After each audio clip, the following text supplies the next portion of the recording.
everybody, it's Bill Cecil again with your tip of the day. Hey, today's tip is to budget your before and after school prep time to your advantage. For example, I used to do all my work after school. I'd have to sit there when I was tired from teaching all day and try to grade papers, or I'd have to go make copies for the next day, or I had to make phone calls or meet with parents or meet with other teachers for meetings. And it seemed like I was never getting anything done. It was taking too much time because every time I'd start something there was an interruption or something was going on, or I was just tired. I wasn't at my best. So what I started to do a couple years ago is I started coming into work an hour early instead of staying maybe an hour after school. I started coming in an hour early. What's great about that, and I know you may not be able to do it because of family needs or things going on at your home in the morning, but if you can do it, it's a great thing to do.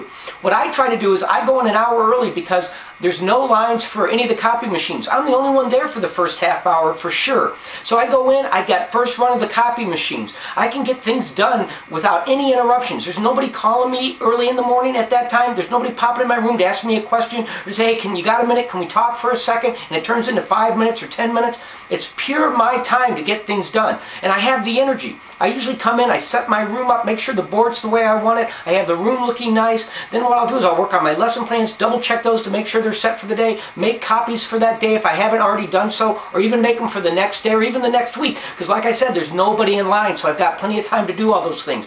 I can sit down and really knock off some papers while I'm fresh, grade some papers before the kids come. For me, it's harder to do it at the end of the day. Maybe I'm getting old, I don't know. But I don't have that energy at the end of the day. I'm fresh in the morning. And while the kids are there, I'm fresh. But when the kids leave, I'm tired. I'm ready to go home. So I do. A lot of times after school now, I'll stay for only 10 minutes, clean up the room, erase the board, straighten up the room, and head out. And then the next morning, I know I'll be there in plenty of time to get some more work done without being interrupted. Now, of course, there's times I do have to stay after school for meetings, make parent phone calls, things like that. And that's a good time to do that. Or if I just want to hang around and talk to other staff members and kind of debrief from the day, it's a nice time to do that, knowing that I'll have that time built in the morning. Another idea is if you can't put in an hour before school, do a half hour before school to do certain things you want to do without interruptions, like make those copies without a line at the copy machine. And then you have time maybe a half hour after school, so it doesn't seem so long. That hour doesn't seem so long. Again, I know everybody preps differently. Some stay longer, some stay shorter.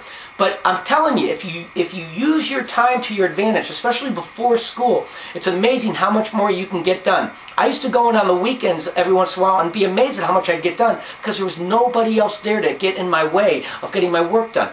Same thing in the morning. If you get there before school, you have lots of time to get these things done. Hey, give it a shot. You'll be amazed how much you get done in half the time. It will make a difference. And remember, best year ever. You have the power to make it happen.